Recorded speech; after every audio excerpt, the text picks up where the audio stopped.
let's have Uncle Henry, one of the esteemed Tutsi volunteers in the country, and he's none other than the CEO of Tutsi Foundation Philippines, to give us the welcome remarks. Thanks, Uncle. Yes, good afternoon, everyone. Welcome to the once a month humanity class. I think this is the first humanity class after so long time because of the pandemic, and of course here in Tzu our scholarship program, we want you, all the scholars, not only develop you to have excellence academically. We want you to have excellence also character-wise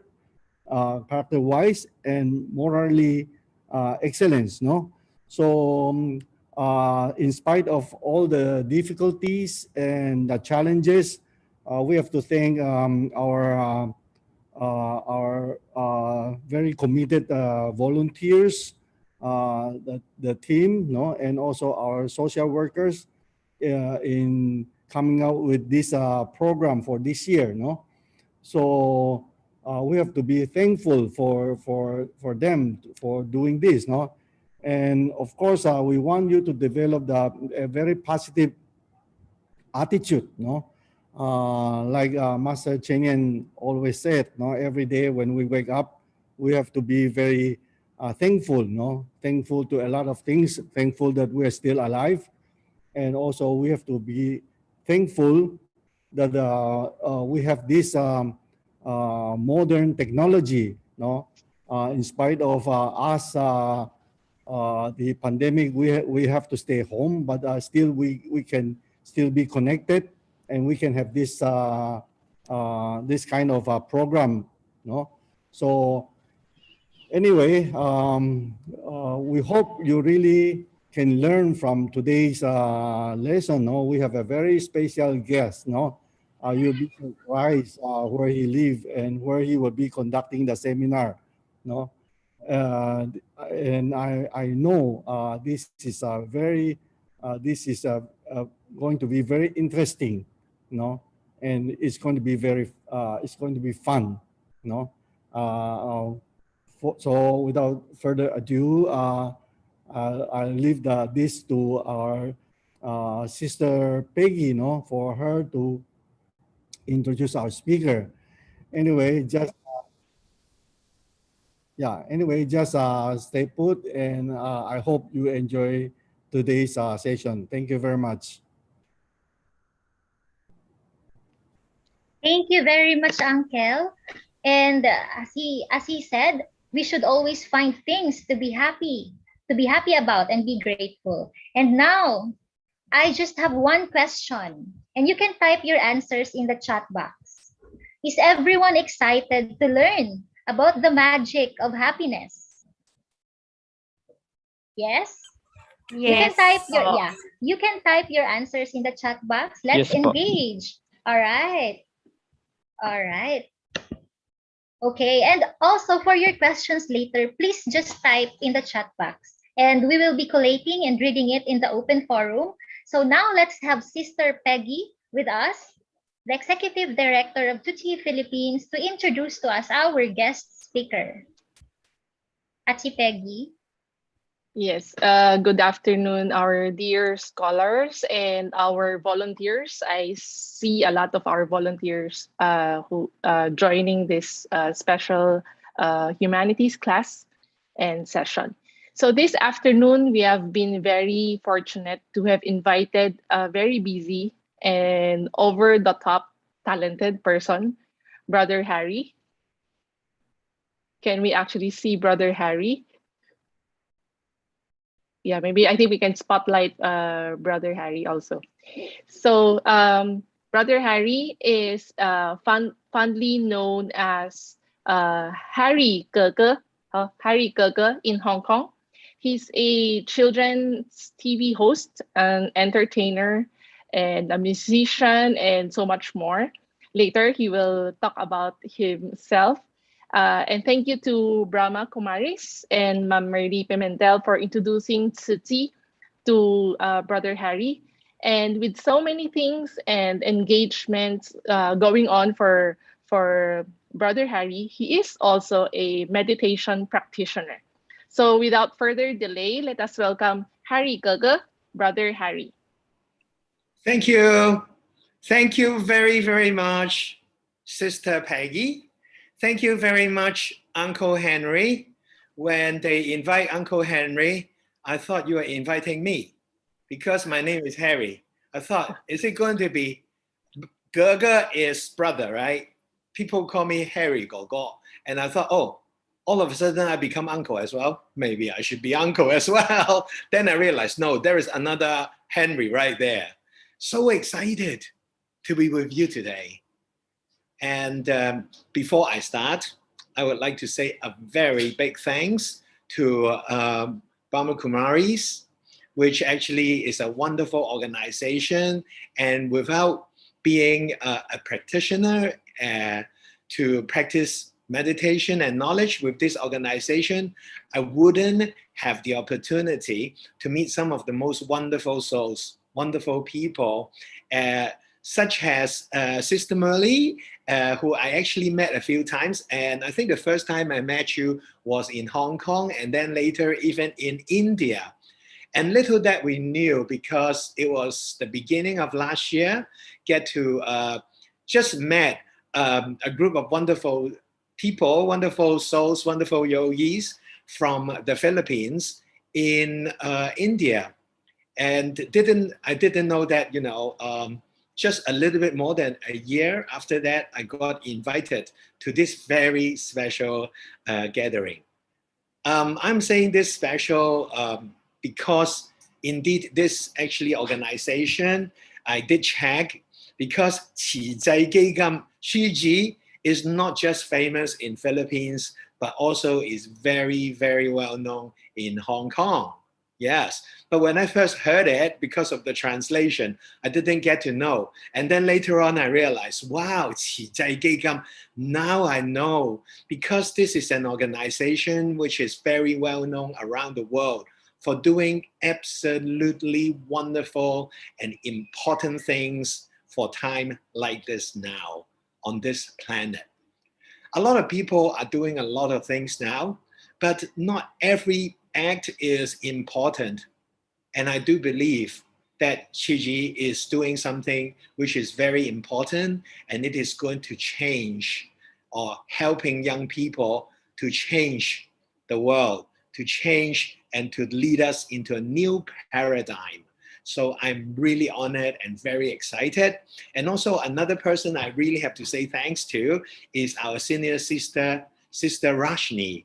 She is absolutely a wonderful leader in our organization. And she actually right now lives in Japan.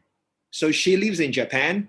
I live in Hong Kong. I don't get to see her very often, but just all of a sudden, she would just leave me a message and say that, hey, someone wants you in Philippines. And I said, anything.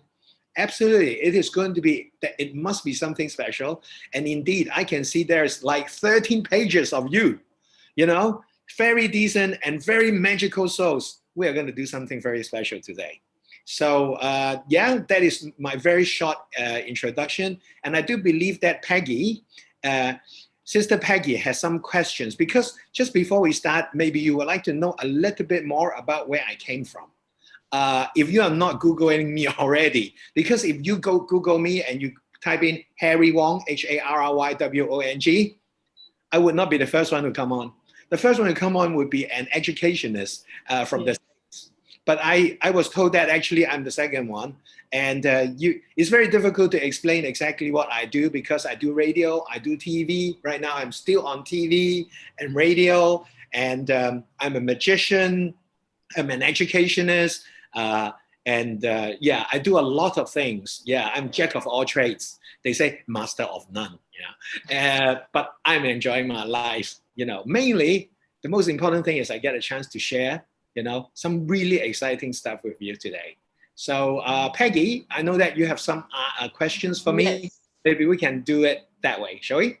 Yes. So when I was googling and actually watching your YouTube videos, I actually understood a bit of picked up here and there some Cantonese.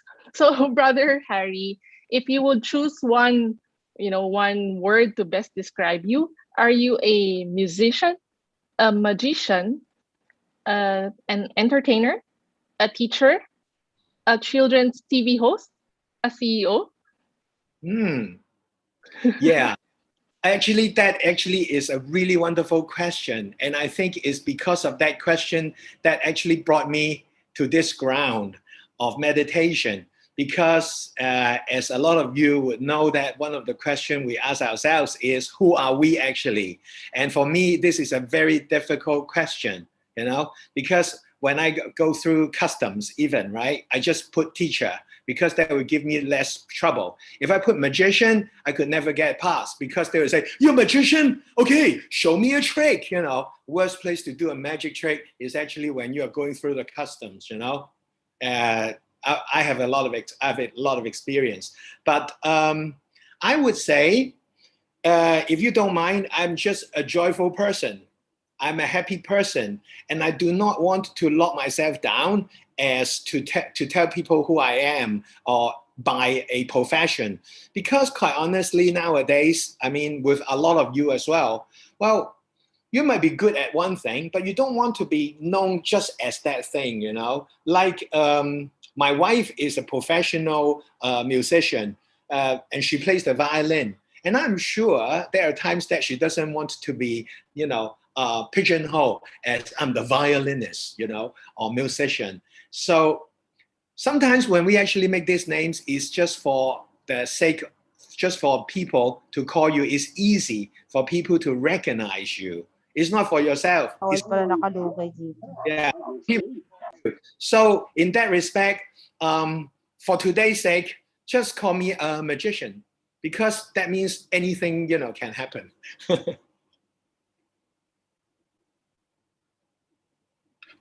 Okay, brother Harry. I know that you are all a lot of things into one, a lot of talents into one. So who was your biggest influence to become so much? Wow, that is a really wonderful question too. Um, so these are, see, when you're asking me questions, and I'm sure all of you young people right there, you have to answer some of these important questions sometimes. You have to be very careful how you answer questions because we have been taught in schools to behave and to answer questions in a certain way. And when people ask you, who was the only one person who inspired you most? That is not a fair question if you think about it, because you could be influenced by many different people at different time. Because like when I am in music, I would be influenced by Beethoven because I really like his music. But that was only because I didn't know anything about Mozart. All right. And I didn't know anything about Justin Bieber, but forget about Justin Bieber. He has got nothing to do with, who influenced me. And stop laughing, okay? That's just the beginning, all right? However, when you're talking about magician, oh, David Copperfield. Yes, when I was young, I watched David Copperfield. But when I get older, I realized that there are all different kind of magicians too. So when you ask me that, that is the biggest question. As you get older, you get more and more greedy and more difficult to answer who really influenced me. Because I don't want to be influenced just by one person, because then I could only be the second rate. If I really aspire that person, right?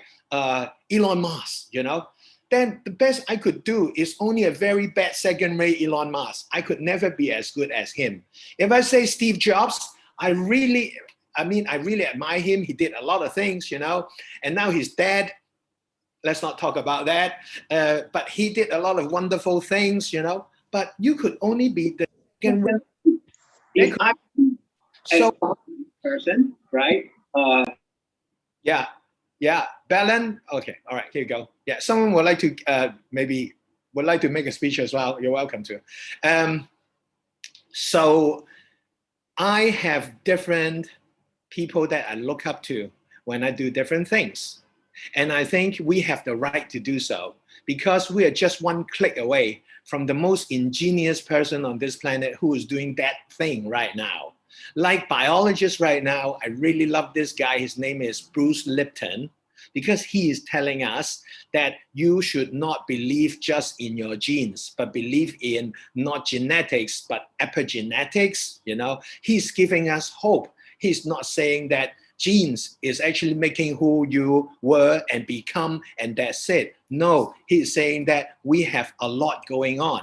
So I tend to look up and look at what is the latest thing in the horizon that influenced me. However, there is one person who profound me up till this moment has an influence on me.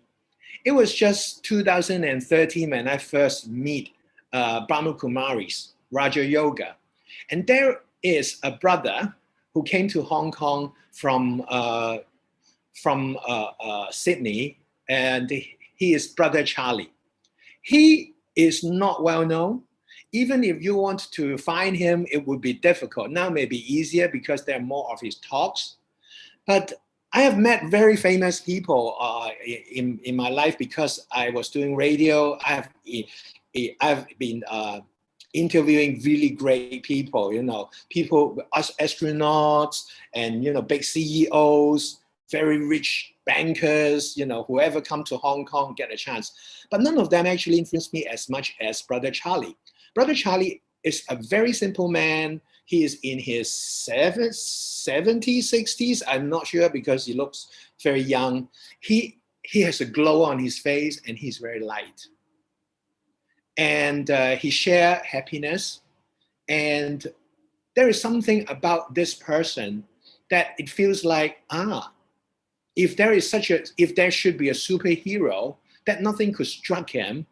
It's not like any of those guys, you know, who's wearing masks and I can get a figure from Hot Toys. It's definitely not one of those from DC or Marvels. It's him. It's this brother who is wearing very simple white. And there is something about him that he's not talking about that is attracting a part of me, which is beyond the senses. And that, I think, up to this day, is a one living person who actually let me feel that, you know, make me feel that, I want to be like you one day in a wholesome way. Thank you, Brother Harry. I think one more question before we get to the magic. So you studied you studied music education and commercial music in the University of Liverpool in the UK, and so you are a musician. So how did you start on doing magic? Okay. Well, that actually goes into a little bit of my little story. My father was the first children entertainer on television in Hong Kong. He started in 1959. Yeah. How many of you were alive then? You all were actually. Yeah. Not in this body, that's all. Yeah. But 1959, he was the first children entertainer, but he actually was a musician. He was a music teacher as well. So I was a chip of the old blocks, you know. As much as you really try not to be your father, try not to become what your father is best at, sometimes it's very difficult, especially if what he did is so interesting and affecting millions of people. So because he actually was in TV, so our household constantly got invited. We invite magicians to our place, professional magicians. And in those days, in the 60s and 70s, it's virtually impossible to learn a magic trick because unless you are doing it as a profession, and secret in those days is like worth $1,000. They won't tell you anything. Why? Because if the secret is out, they cannot perform, right? Everyone knows the secret. No one will go to see the magic show, right? But these magicians has a lot of tricks which are only for children. And my father is only an amateur. He only needs a little bit of magic for the children. So the professional magician actually feels that this guy like magic and he has a bit of money to spend on props. And what he does is not going to take my job away. So, okay, I will give him some stuff because I can make some money. Magicians looks really wonderful on stage, but in reality, the only thing that they cannot magic is money. You know, we actually spend more money on tricks than the tricks actually make money. Yeah. Although some tricks that shows you that we can make money. Yeah, that is just entertainment. So my father actually got visited by all these magicians who tried to sell him second-hand magic tricks. And my father actually doesn't really have very good memory. So he loved the tricks. He'll buy all these funny things, but he hide them away and never try to show me. But I have my ways to find all these secrets. And that's how I actually started. Because I knew that there are magicians who come into our household at night, and I was supposed to be going to bed, but I just secretly, you know, through the bedroom door and checking out what's going on outside. Because these magicians always come in at night. Because they work in the nightclubs, right? So they only come after they work very late at night. I'm supposed to be sleeping. Of course, I didn't. So I check out everything. My father will hide all the props, you know, at a very secret place. Yeah, not secret enough for me to discover. And I will, because I have curiosity, you know, because the more people doesn't want you to do it, the more I want to do it. And that is what I have learned. That is one of the biggest lessons I think I learned about learning. I learned about learning is, you know, if you're interested in something, no matter how difficult, you really want to find out. But if you're not interested, no matter how available it is, you're not interested. You don't want to know about it. And magic was something like that to me. So the funniest thing is sometimes I will pick out some tricks. And my father didn't know where I got this thing from, but I would do a trick, you know, and he go, "Oh, this is really good," you know, and he forgot that actually I was just using the props that he just bought, you know, a few days ago. He would forget, yeah. So that's how I started. But later on, as time goes by, you know, 60s, 70s, 80s, 90s, I went to England. When I went to England, then I found very generous magicians who actually were selling tricks in the magic shop. They were willing to share. That changed my life. And I think, hey, you guys over there, you guys out there, you are going to look out for people like that. Some guru, some people who are really good at what they do, and they are willing to tell you their real trade secrets. Now, that is a godsend, because that is a real guru coming your way, you know, because they won't tell you the secret unless they see that you really like what you really like it, and also you have a potential. And I think I was fortunate enough when I was in England, so I got into the magic circle. I became a member. Then magic became very serious, but still, my parents would not allow me to just do magic because they think that magic is just a waste of time, it's deceiving people, it's lying, it's being a liar, it's horrible, you know, and it's a very second-rated kind of a, you know, career. Every Chinese parent want their son and their daughter to be a doctor, yeah, and a lawyer, an accountant. How boring. How can we only have this, you know, these people on this planet now? So I was studying music, but I never gave up magic. And gradually, I just did more and more. To be honest, at one point, because I was doing children party during weekends, I actually make money for my study when I was in England. So quite a crazy story. Yes. So without further delay, I'm sure all of the young people here and our volunteers, a lot of the volunteers joined this session. Without further delay, we want to learn some magic from you and also learn about the magic of happiness. So we'll give the floor to Brother Harry Wong. Thank you. Hey, great. Let's see all of you raising your hands like that and say hi. That's good. You know why? Without the hands, we have to do a different kind of magic. But when you have hands, then of course, we can already start something.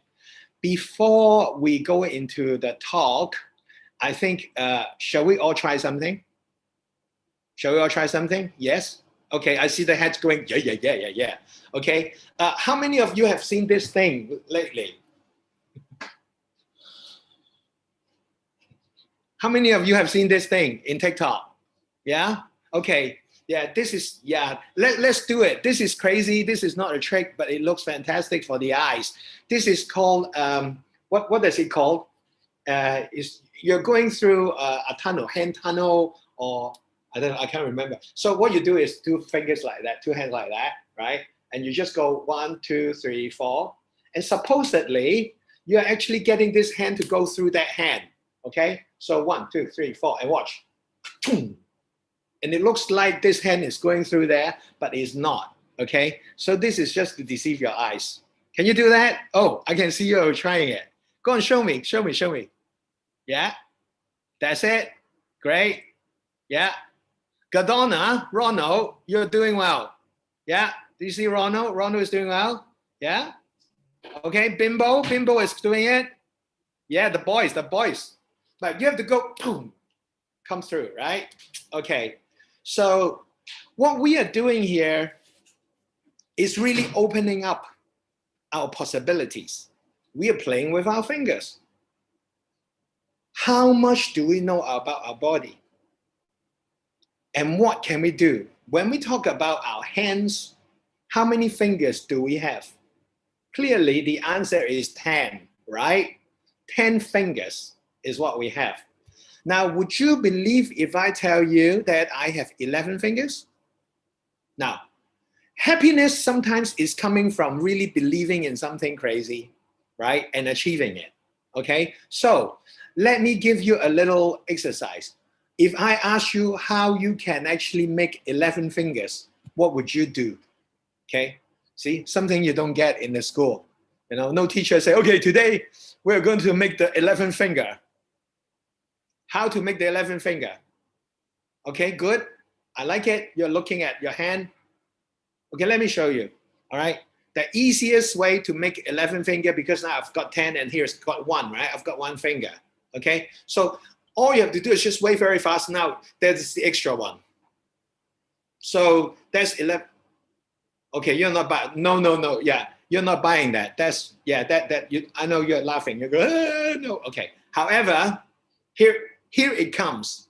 Now I want you to count my fingers, one at a time. Count my fingers. My fingers. Count. How many? 1, 2, 3, 4, 5, 6, 7, 8, 9. See, I only have 9 fingers. Do you realize 9? Do you see that 9? Do you know why I have 9 fingers this side? Because on the other side, I've got 2 more. Right? So 2 plus 9 is how many? 11. That's why I have 11 fingers. See? Okay. Now, isn't that crazy? But do you know where is the magic? The magic is on your faces now. There are 13 pages of you. I see all these big smiles. Magic is not about what's happening here. And it is about what actually brings out from here, right? All of a sudden, we forgot that we're in Philippines. We're locked down. It's boring. We can't go anywhere. Isn't that right? Suddenly, we are going somewhere, which is great and fun. Now, this is the beginning of a journey. And it starts with silliness, basically complete silliness. Okay, at least I'm going to show you how it is done so you can do it now. You're all university students, so I count on you that you are very good with your brain, but maybe not very good with your fingers, okay? Unless you're doing this, you know. Yeah, okay, all right. Now, here it comes. So how to do it? The first part is easy, from 1 finger. 1, 2, 3, keep moving, keep moving, keep moving, keep moving. And it will become 2 anyways. Now, if you don't know this one, you shouldn't get the scholarship, okay? Because it's just sticking another finger up. Okay? All right, good. In some countries, just do it this way. Don't do it this way. Apparently not nice, okay? Just make sure it's this way. Okay? Now, the second part, how to have 9 fingers. Okay.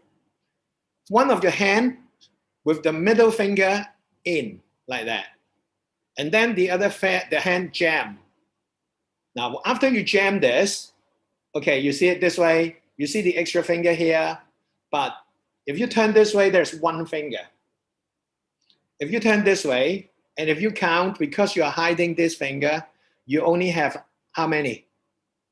Exactly, 9, right?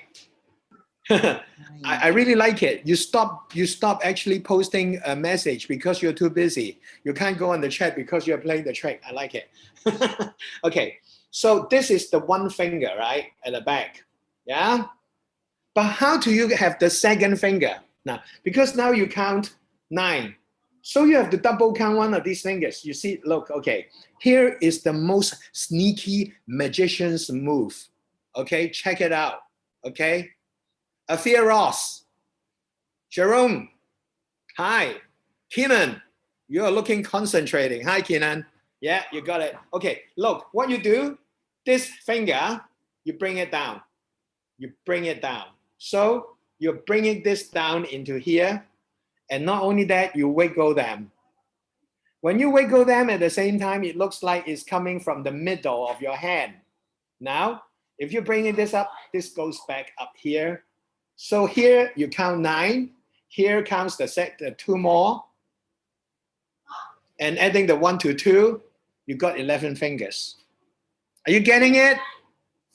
If you're getting it, can you actually give me a reaction? If you go to reaction, you can actually give me a thumb. You can give me one of these. Yeah, now you're talking. Very good. Yeah, a lot of you getting it. Excellent, excellent. Oh, technology is fantastic. Okay, so that is the beginning of our talk. I want to start off with a little fun thing. You might be thinking, yeah, this is a little silly thing, but when I'm doing it, if you think you're silly, when I do it, I think it's even more silly, because I am 58 years old. And rarely you get a 58 years old to call himself a gogo, a brother, and doing funny finger things like that. But it's because I am staying in this kind of time zone. I think that I'm happy because time for me is not a restriction. Age for me is not anymore a restriction. But how did it come? It came from hardship. It came from the time when I feel that things are just impossible. So if you're ready, I'm going to share something personal with you. Is that okay? Because I think the only kind of stories that's worth sharing is your own story. Because everyone's story is a God-given journey. And every God-given journey has a lot of remarks and secret and hints. But now I believe that everything that happened in our lives actually is a blessing. A lot of people say that, but when you are not happy and people say that, if something really lousy happened to you and someone say, oh, there is a blessing in disguise, how would you feel? You would hate them. You're going, I am already upset and you're giving me this, go away, right? But not until you really see the secret. Well, what I mean is this. The first thing is, I can tell you honestly, things doesn't happen. It doesn't come to be really successful immediately. If you are a very fortunate person where things come to you very easy at the beginning, then congratulations, but it's not necessarily a good thing. I have been teaching as a teacher, and I have been teaching a lot of kids who do not have to teach because they came to me and they're already a talent, right? So they could naturally, somehow, God is so unfair. They will give certain people this fortune of, you give them the violin, they can play very easy. Not like you don't have to teach them. You give them a recorder, they practice less than others and they can do really, really well. And then you go to competition, people who work very hard doesn't get very high marks. People who work very little get very high marks, right? then you say life is not fair. But then later on, the people who actually get it so easy, what happened? I have been seeing some of the great music scholars. I said, oh, you are so good. Can you go and teach? I realized they're the worst teachers on this planet. Why?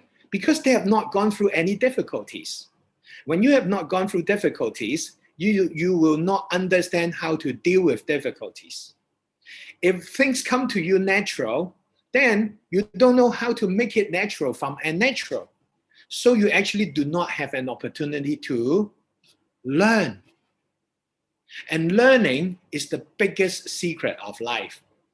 If everything comes to you very easy, that really is very boring. Do you agree with me? Yeah? Let me have a sip of water.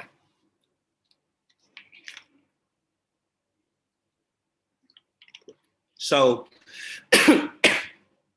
just first thing, if there is hardship that is coming your way, congratulations. Because if there is any difficulties you have, you will realize that is your chance to learn. Every one of you here has the blessing of getting the scholarship. So I assume all of you started off not as the richest, coming from the richest family on this planet. Am I right? And because of that, I congratulate you. I have seen some of the best achievers on our planet. They know how to go through hardship. One day, when you have the skill, and when someone who needs help, you will immediately know whether they are, first of all, telling the truth or lie, because you know how it is like to be difficult. Immediately you can tell. And the second thing, you'll be in the best position to help. Right? That's why we have to better ourselves. And not only I started off in a very, very good school, the best primary school in Hong Kong. Very snobbish friends, you know. They all have cars. Every day there will be a chauffeur coming to take them with a different car. Okay? What I have nothing. I just have a few tricks. I do silly things. I do this. I do, hey, look at this. I do this kind of thing, right? That's what I have. But I have been feeling myself very worthless when I was in P1, P2, P3, so 6, 7, 9 years old. Until one day, because my teacher saw that I was doing magic and puppet, and they say, oh, Harry, you can make people laugh. People really like when they see you have this thing. Why don't you perform for the class? So I did a little show for the class. The whole class was raving, happy, crazy, enjoying. Even the people who were bullying me forgot that, they forgot to bully me. They just remember how to laugh, right? And they don't have to bully me because I bully myself, because all the jokes I have is on me. So a bullier cannot bully you when you bully yourself, right? And I didn't know that. I just want to see people laugh. Then the next thing is, wow, the classroom was roaring laughter. Then my head teacher said, why don't you do this show on the weekly gathering? Yeah, the weekly gathering, there is in the secondary school hall. I did that show for the whole school. And the secondary students were walking past by. They stopped and watching my show. That was the only one time that I realized I have something. I have learned something from that school. And it's not mathematics, it's not English, it's not Chinese, it's not academic. It's I have something that this school doesn't have, and I can do something. I can give these people a little gift. And from that moment, I realized, okay, thank you. But that is the beginning, but you will forget. You will always forget because that was when you were very young. So what I want to tell you is, so what is happiness? Happiness, I've seen a lot of quotes. Happiness is not going to get what you want because there is a lot of things that you want in life. And I can promise you, you will not get all of them. And even when you get it, you might have a little bit of happiness, but it won't last forever. How many of you have been craving for that phone for a very long time, and then you wait and wait and wait and save up and whatever, and eventually you have enough money, maybe you won't buy it. Now, yeah? Or once you have it, the excitement actually was gone very, very fast. Now, so that is telling us something. Since we were born, our outside world is telling us, buy me, get me, because I can give you happiness. Because everyone knows, everyone needs happiness. So buy this, eat this, put this on you, drive this car, have this job, make a lot of money, live in this house, that would make you happy. And I've seen a lot of people who has that car, yeah, who has everything, wonderful lifestyle, and they are not happy. Not even that. Some of them are on the edge of commit suicide. You tell me why?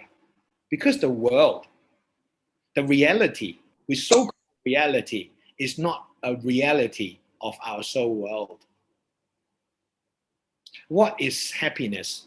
If happiness is not trying to get what I want, is very simple, just a change of word. It's wanting what I already have. It's wanting what I already have. My young friends, you already have a lot. The real intelligence is to figure out if you know what you already have. No one will tell you. In the university, they will just give you a syllabus and you have to finish a particular thing. But learning is beyond university. One of the biggest business now on this planet is re-education. Why?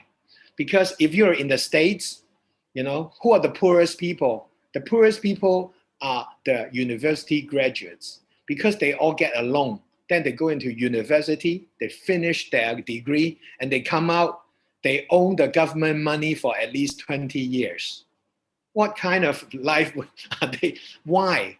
Why are you exchanging so much only for a college degree that does not promise you anything? Hey, I'm not telling you to ignore your study. No. But I'm telling you, you have intelligence to open up and see the rest, which may be even bigger. Because what you can see is only the torch. What we are living in, our life is a huge, ginormous room. But only the society, our college, the people in the government or leaders, they have a torch. They are just showing you that bit that is lit. But that is not everything. If you think that's everything, you are totally being fooled. It's just like magic trick. There's always a secret. It's just whether you know it or not. So please, all of us have a very special journey outside the university, which is to think, to find out what is that thing that I already have, but I don't know that it is a gift. It could be I talk a lot. People think that is not a good thing, but maybe that actually is the good thing. I don't talk. People say that, I am an introvert, but maybe that is a good thing. So what we are going to do now is, as Sister has been introducing, that I do meditation. So what is meditation? Meditation is not thinking. Meditation is focused thinking. Meditation actually will lead you to find out all the answers of life. So now I just ask a question. Maybe it would be fun if you would like to. We'll do a little meditation exercise, or if you like, call it a game or a journey. Because now I would like to just use 1 minute to do this with all of you to find out that special gift that somehow up there, this universe is giving me. Because the universe has already one thing in common with all of you and with me. The universe has given us a few things. Number one, a chance to live right now, to be together, right? Number two, the universe has given us an opportunity to be healthy, to be actually completely ready to absorb. And also, all of us are fortunate enough to be in the blessing of a wonderful NGO that actually is giving us an opportunity. There must be a reason. Okay, so with that basis, there are another 10 million things that I don't know about you. And if you don't mind, I will introduce my singing bowl. And we are going to do a little bit of what we call meditation. You do not have to close your eyes. We practice not closing our eyes. Because when we close our eyes, we fall asleep. When you close your eyes, you'll be thinking about other thousand things. Only when you open your eyes, and if you look into your screen, there is a green light. You don't have to look at anyone's face, but just look at one spot. Then you realize, apart from that spot, everywhere is blur.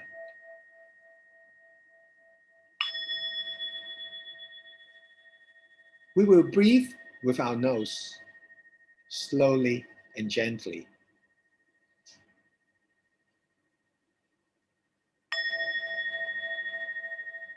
And now I imagine that I am completely relaxed. And at the same time, I am completely alert.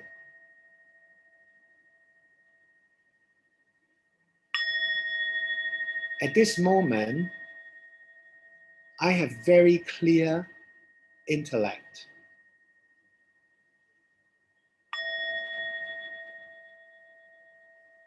I am thinking something that simply making me very happy.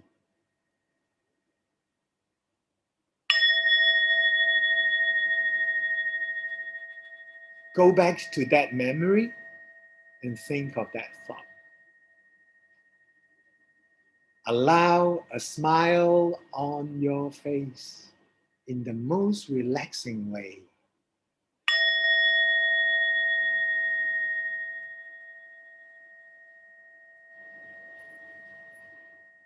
This smile on your face and relaxation is opening up the true you.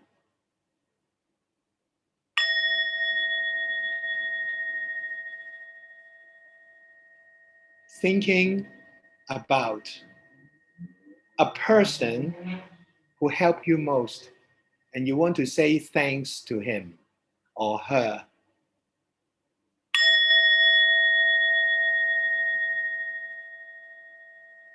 Do that in your consciousness and feel good.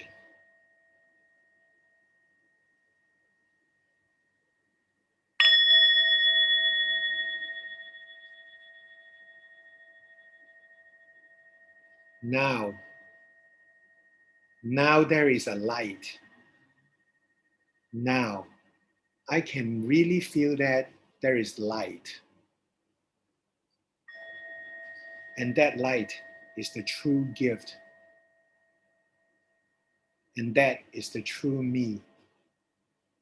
Within that, I will find my true gift of life.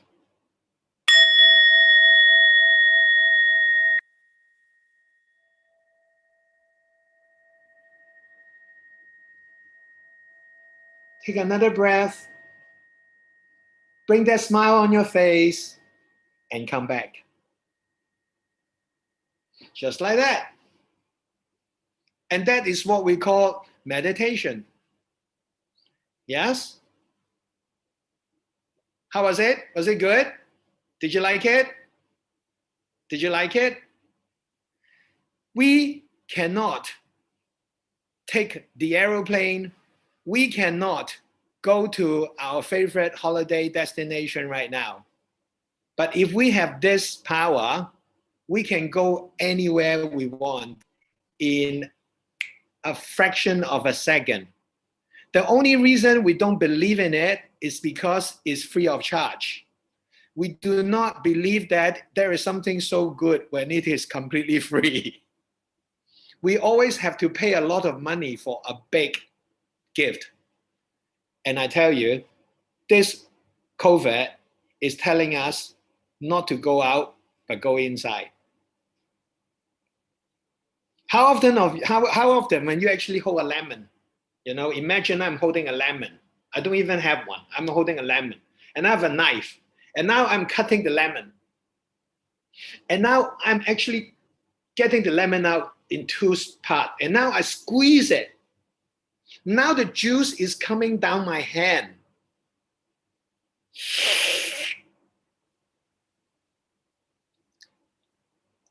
Can you feel? Do you feel that your mouth is watering? Do you? If you do, that is the power of meditation. See, our five senses actually can be trained. And I was told Filipinos are very, very, very good with your feelings, emotions. You are great dancers, great singers. You're compassionate and passionate. And that actually is a very, very good starting point, because you can use that very well and takes you to a new ground. All my beautiful friends, the world is different now. On the other side of the COVID-19 is a different world. We have to take charge of our future. Enjoy what we already have. Don't fall into the trap of wanting what we don't have yet. Because when you go out now, even you're in your household, everyone is depressed and upset, but because of this little talk we have and you have a smile, you already have the power to transform. First of all, you transform yourself, and then you naturally transform the people right next to you. And they will start asking questions. What have you just done? What did you do? Yeah? Did you see something illegal? Why are you so happy?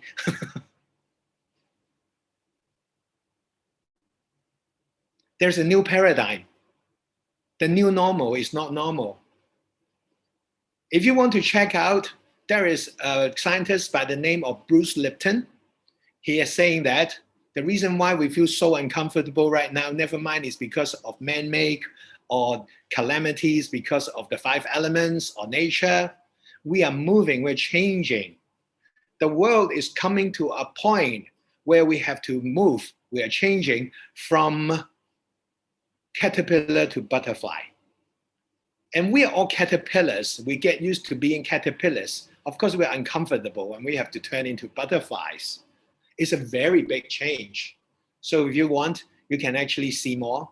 Never stop learning, and never go about everything that people are following. Like the last thing I'd like to share with you, because I see that, we're going really way overboard and it's 5 minutes after 3 already. A week ago, I went to a book fair in Hong Kong. We're lucky in Hong Kong. There are a lot of things that start opening up. You have your aggravation because everything locked down. We have our aggravation because we have no cases of COVID, but we still cannot go anywhere. We don't know what people are doing, Why there are so many people who have so much power over our bodies, but no one has any power over our souls and on our decisions. So I went to a bookstore, I went to a book fair, and every book actually was on sale, apart from this guy, Robert Kiyosaki. Anyone know of him? Yeah? Rich Dad, Poor Dad. Yeah, Rich Dad, Poor Dad. He actually, a lot of people who want to learn how to make a lot of money, and investing, they actually read his very famous book, Rich Dad, Poor Dad. And in the book fair, his books are not on sale. Every book is on sale. All the books are on sale, apart from him, because everyone wants to make money now. Everyone wants to know what is the future. But this book is 50% off, and it's by the name of Fake. fake money, fake teachers, and fake assets. It's actually telling us that apparently all the things that we think is real is not real. We think that the money really worth anything. Money is just a piece of paper. It used to represent a little piece of gold. Now it doesn't even do that. Okay?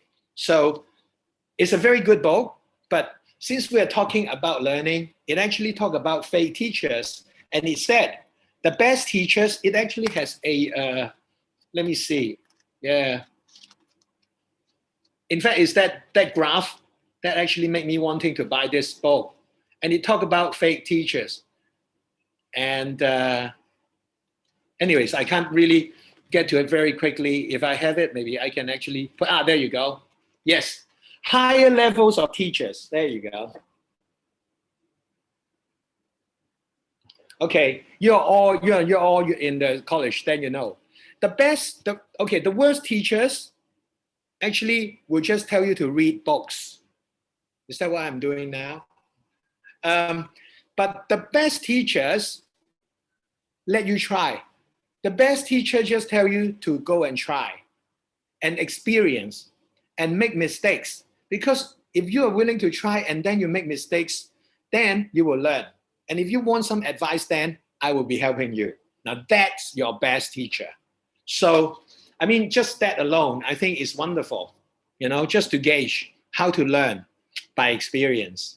So I think I've taught a lot, and I still would like to hear, well, I was going to introduce my family member to you as well. Yeah, at first I thought that I won't be talking a lot, then maybe we'll do something. But you might have some questions at this point, and maybe if you want, this is the time that maybe I will invite Sister Peggy to lead the Q&A session a little bit. Okay, thank you, Brother Harry. So we're now opening the floor for any questions about Brother Harry, what he does, and his thinking about happiness. Actually, a while ago, when you were sharing, I was already like jotting down notes. I found that one thing that you said that really is very practical, but for some reason very difficult to follow, is happiness is not it's not from getting something, but wanting what I already have. I think that's a very powerful thing that we can all follow. So do we have any questions from the group? Okay. Okay, let me read one of the questions. So how do you keep yourself motivated? Okay, this is a question from Crystal. How to keep myself motivated? If you want to have the most simple but most difficult thing to do, is my way, to be honest, to keep myself happy, is to connect with the Supreme. Because of the meditation, and I see that I am light. I actually am a BK Brahma Kumari, so I do believe that actually what you see is the body, but the body is just a vehicle, like a car. The person who's driving is the soul. And actually it lives right here, and it's a point of light. If you get that light, keep charging, like our phone, like our computers or anything, then of course you'll be awake. So I keep charging it. How do I charge it? Meditation. Yeah, meditation. And because only when you do meditation, your frequency becomes different. You do not have the human frequency. You have the superhuman frequency, and you don't look at things like what it is happening to you, but you're on another level and looking at what things happening to that body only. And because of that already, you are away from it. You are not as attached. Then it really brings on a completely different story, because everything that happens to us is actually a big drama. It's a big show only. Yeah. So Thank with you. that, yeah. Yes. So in also in Tzu Chi, we are, some people call us Buddhism in action, but we our master Zheng Yan, she actually shared that she does meditation every morning, 3:30 a.m. Yeah. So My meditation is 4 a.m. every day. Actually, is, to be precise, is 3:45. Yeah, and for at least 45 minutes. And sometimes, if I feel like it, it would be a little bit longer. And that, I feel, is the magic hour for me. But I dare to challenge any of you young people out there to do it, because it is one of the most difficult things to get up at that time of the day. But it is the magic hour, let's say. another interesting question is how to deal with an unhappy person.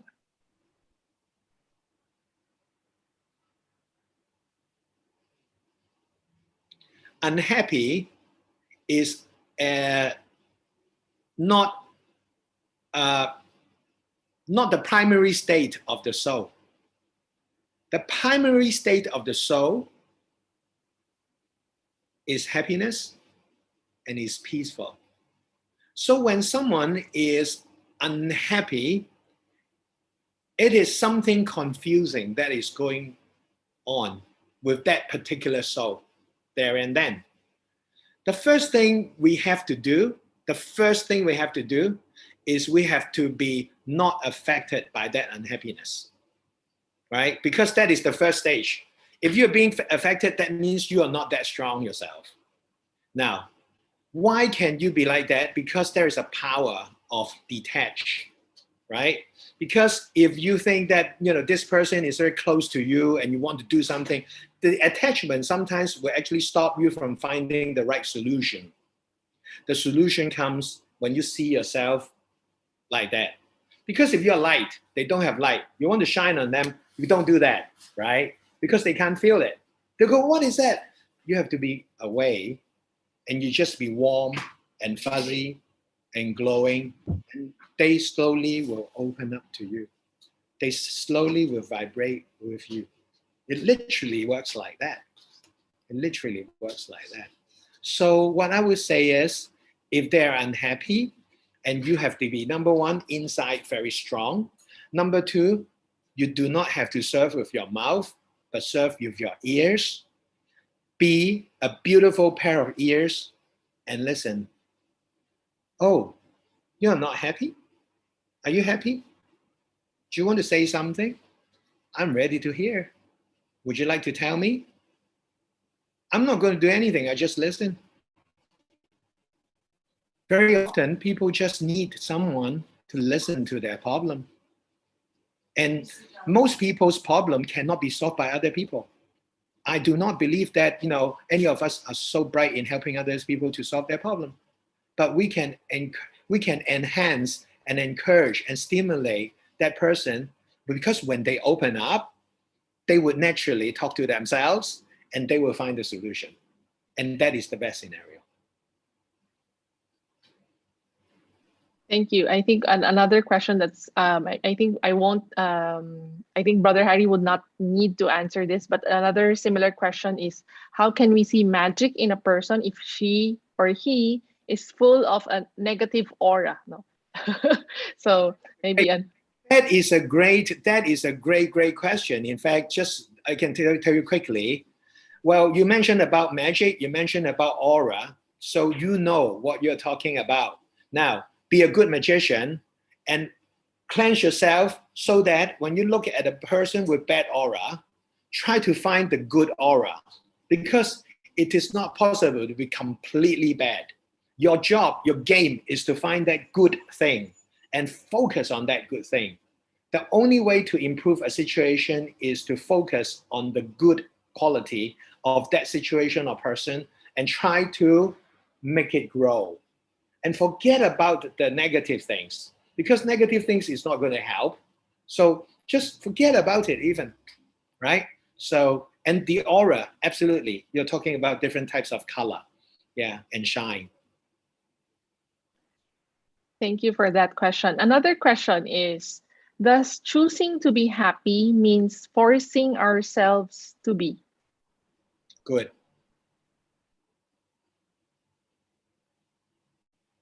Happy, at first I thought is about choosing, but there is no choice. That is your natural state. So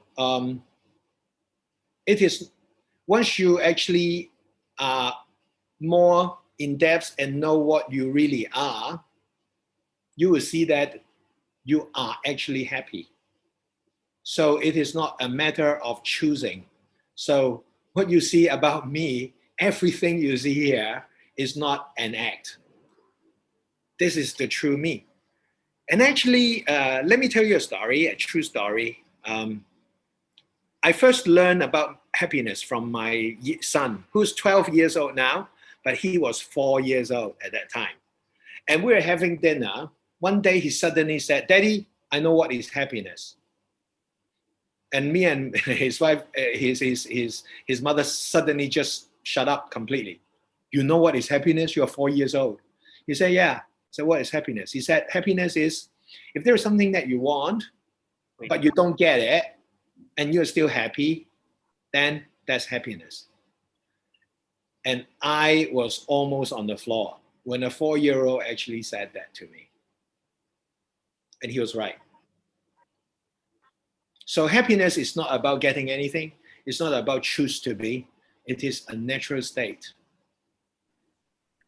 Thank you. That was very also that Brother Harry said it's our primary state of mind is to be one that is to be at peace and to be happy. Another question, I think, how do you handle failures?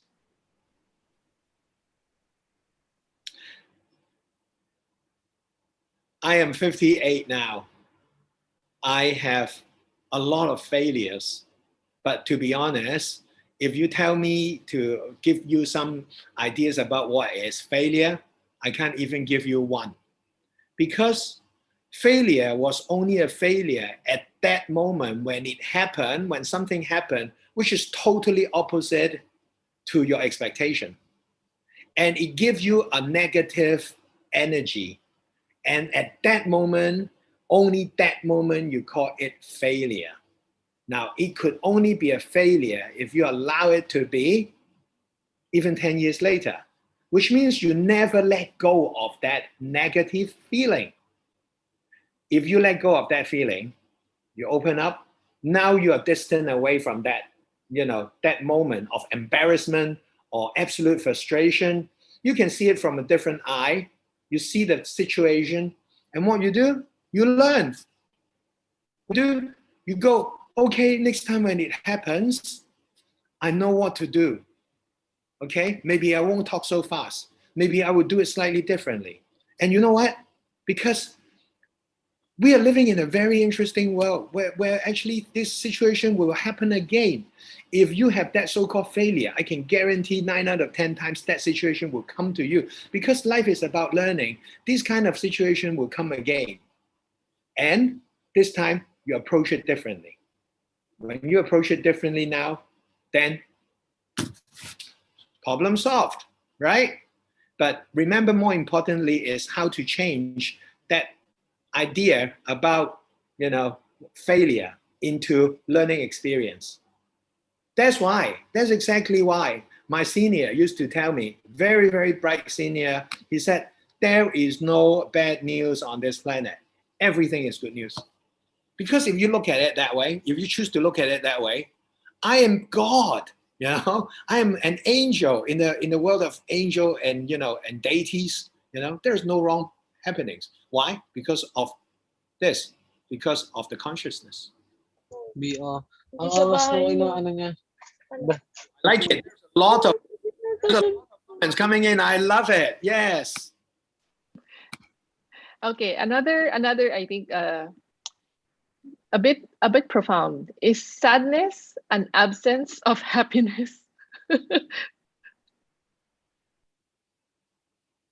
If that's how you feel. If that is how you feel, yes. But do you have to feel that way? You have choice. sadness to me is drama.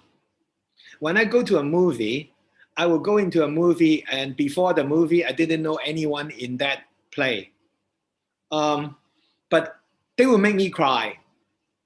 And after that cry, why did I cry? Because I had sadness towards them. And after that cry, do I feel anything? When I come out, nothing. So that actually is a dramatic effect. That sadness was a dramatic effect when I was allowing myself to be in that movie.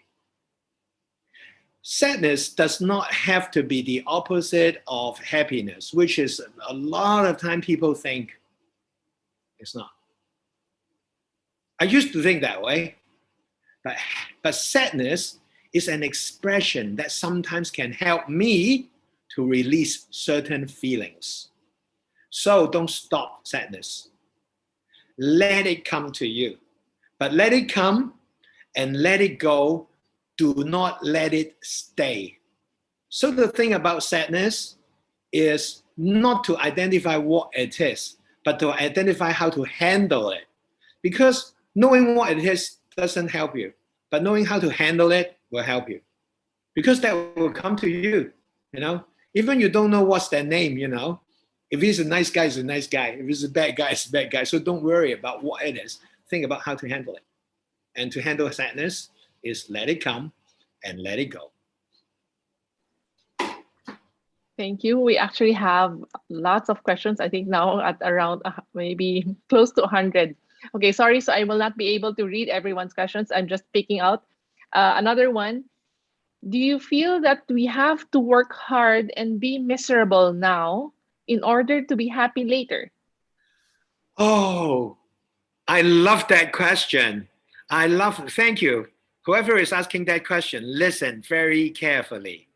That is the biggest lie on earth. Do not believe that you have to work really hard now and then, you'll be happy later. No. Biggest lie. A lot of people want you to do certain things for them and they know that you will not be happy. So they will try their best to tell you, work hard now and later will be. No, don't buy it. You have to be happy now. If you're not happy, whatever you're doing will have a bad karma. Whatever you're doing will have a bad energy, no matter how hardworking it is. Okay, I'm working very hard. Because of this, I get sick, but I complete, There's no guarantee that you'll be happy tomorrow, but one thing guarantee, you're getting sick. Another thing guarantee, you put in bad energy in that work, and that thing manifests bad energy, and that bad energy will spread as bad energy. Okay, so don't do that. But you can work very, very hard on very, very mundane, very silly little things if you enjoy it. If you enjoy it, do it. Because then it manifests great energy and you will feel happy, success, achievement. Good? Yes, thank you very much. Another question. If we are the reason of someone's happiness, then can we call it true happiness? No. No. First of all, you are not talking about you. You are talking about you being an object for other people's interpretation of happiness. That person's interpretation of happiness might not be real happiness. So they are using you as an object. You are just their Pikachu. You are just their, idol. You are an object.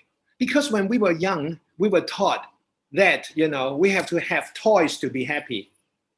We have to have certain things, mommy and daddy will actually give us gifts and give us like little treats, and because, that is the cause of happiness. Santa Claus give us toys so we're happy. It's not like that. But when you are saying that if you are the object of other people's happiness, for example, your parents, parents feel proud of you because, of your achievement. So is that true happiness? No, it's not. But you can actually go to that person and tell that person, you say, thank you very much because you actually treasure me so much. It's wonderful. But I would like to ask you one question. One day, if I'm gone, would you be unhappy? Will you be unhappy? Because if when I'm gone, you're unhappy, then you're not really, you're just processing me. That is actually not sharing. That is not doing anything profound. Yeah. And a boy and girl relationship, exactly the same. Yeah. There's a huge difference between relationship and bondage.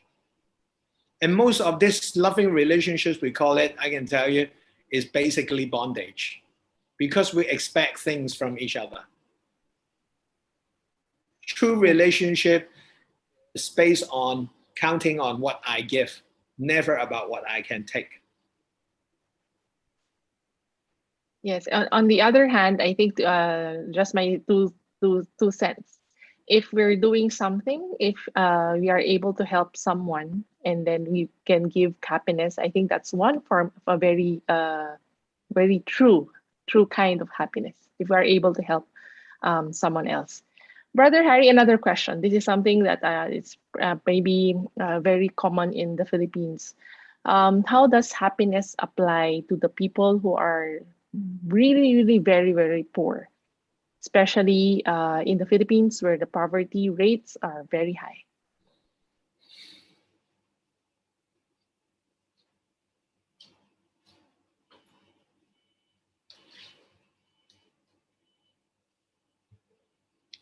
The first thing I like to say is I love you. I have a lot of respect for people, for souls. Never mind if you're poor or not. The truth about this world is, I sometimes look at it, that this world is definitely anything but heaven.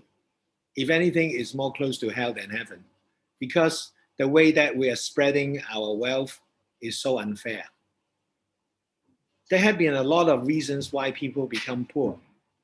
But even with this book, we can see how the rich is getting more rich, the poor get more poor, and quite honestly, even the middle age, the middle class will become poor too.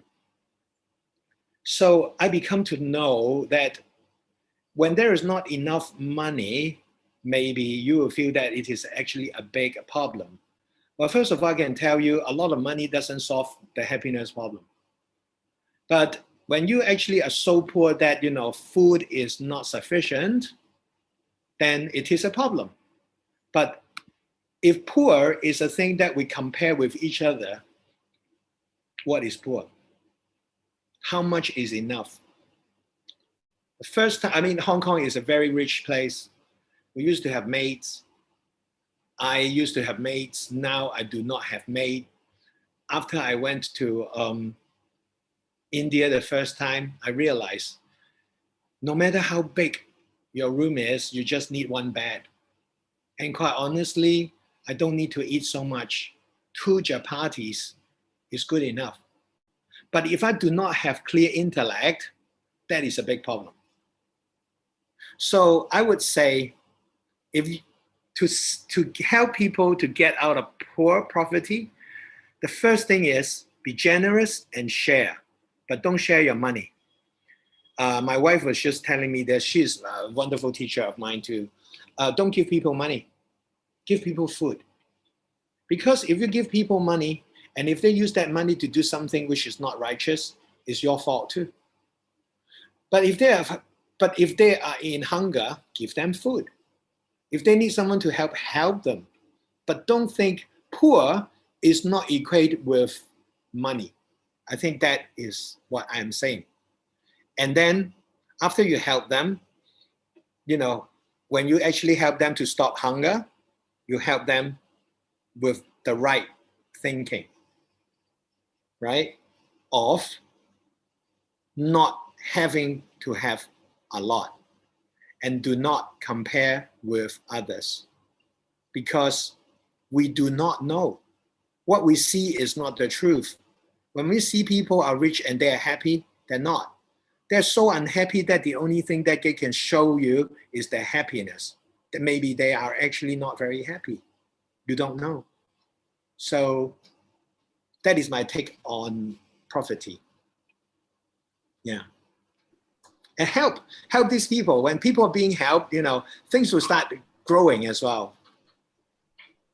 We have to do it. We have to, whatever we can, we have to help. Okay, I think maybe last two questions. Okay. One is how do you measure happiness, and how do we know if we are happy enough?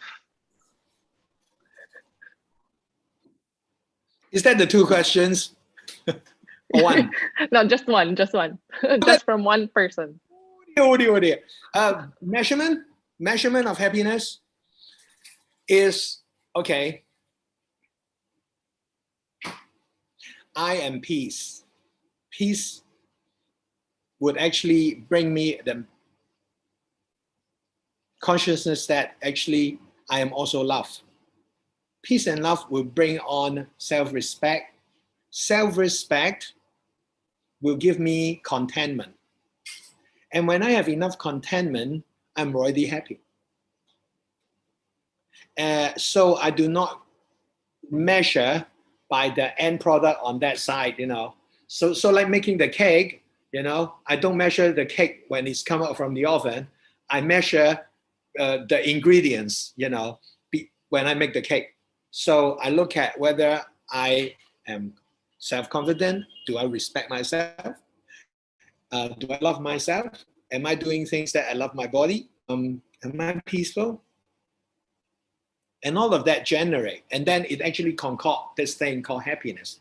And when you have that happiness, that if you really, really want to know, is when you see that, happy is happy, a laughter is just a laughter, and it is still okay. Like Charles Chaplin, like a lot of these comedians, they laugh at themselves and it's still okay, then it is good. Because then you don't have ego even, That's why you will see that in some very high power places, people do not laugh. They're very careful, and definitely you can't make a joke about them because they're in high pedestal. However, happiness is about laughing at yourself. There is a story about the three monks, the three happy Buddha. They laugh. Everywhere they go, they don't give sermons. They go into the town, and then the three of them stand at, they go, and after that, the whole town come, and then they laugh for no reason. They don't tell jokes or anything. They just laugh, and then they will go away to another place. One day, one of the monk died. Okay, so everyone go, oh, the laughing monk died. What is going to happen? And then these two monks, actually just stand right next to the dead monk and still laugh. And people say, how can you laugh? He said, yes, because we're laughing because he is so lucky, he could leave this place before us, and he's laughing. And he said, not only that, he is laughing at us. Because that monk actually said, if I die, don't change my clothes, because I have so much laughter that actually there's so much purity in me, that you don't have to change my clothes. So you just burn me, do not change my clothes. So they listen to him, then they burn him. And guess what? He actually hid a lot of fireworks inside his clothes before he died. So when they burn him, there's fireworks everywhere and making the whole town laugh like crazy. Now, what is the teaching in that? And how to measure that? You have to be in that state, and it is just practice.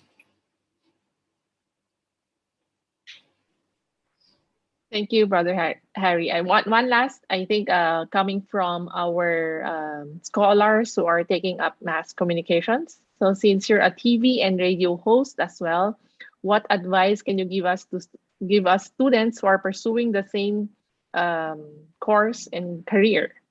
Oh, in particular in communications? Wow. Communications is very different. I talk about radio and TV, which actually is really like old school.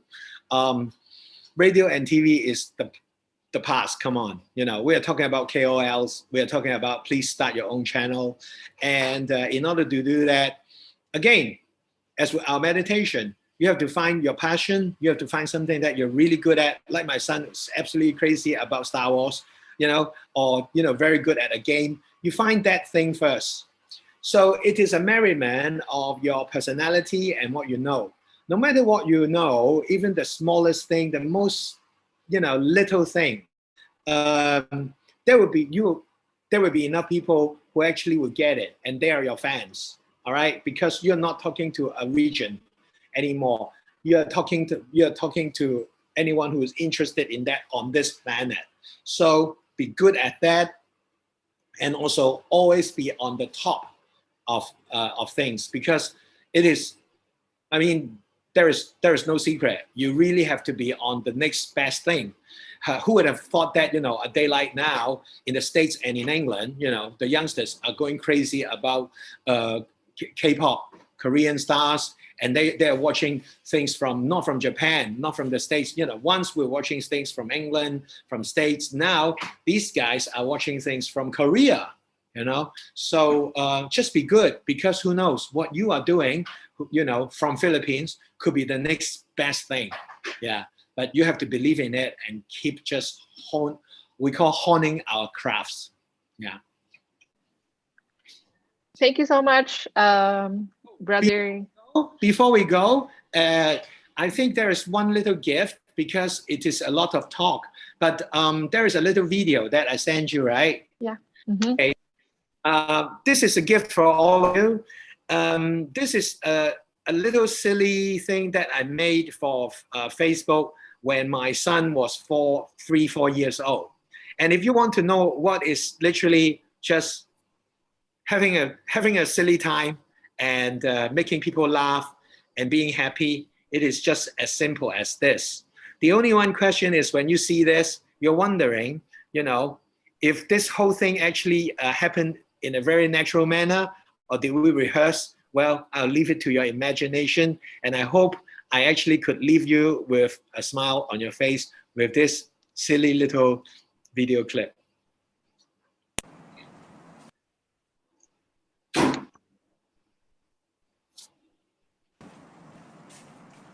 Hello, everyone. I'd like to introduce my son, Yuji Wong.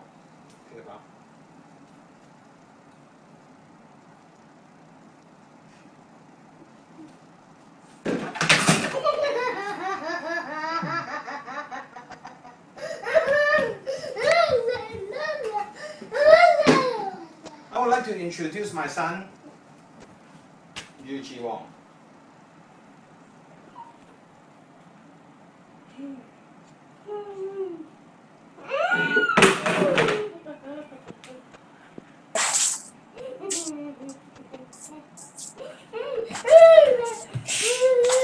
Sit on the chair.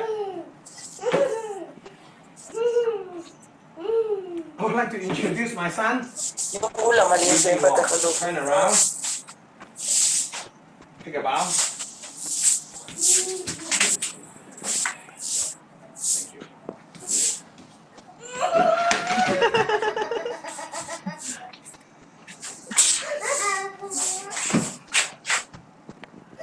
Thank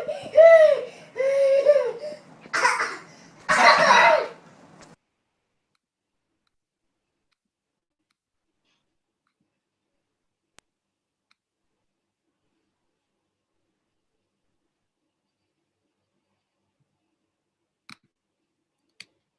Thank you very much. Sometimes just laughter is very silly. Yeah. And this boy that, was in the video is already 12 years old. He's a big boy now. But this is a little thing between the father and the son. And sometimes happiness is silly. It's just like that. So thank you very much. Thank you very much, Tan-en, to our brother Harry. For our scholars, I think our sis Achi Lynette actually jotted down some of the best things that we can learn from this session. Don't forget to copy them, so that we are reminded always. We feel a bit of sadness. So Thank you very much, Brother Harry. I'll turn the floor back to Lynette, Sister Lynette. Yes, all right. Thank you very much, Brother Harry. What a profound sharing, isn't it? It's amazing. It's actually amazing that this talk about happiness actually covered a lot of aspects about our life journey. And as Brother Harry shared, we already have the power to be happy.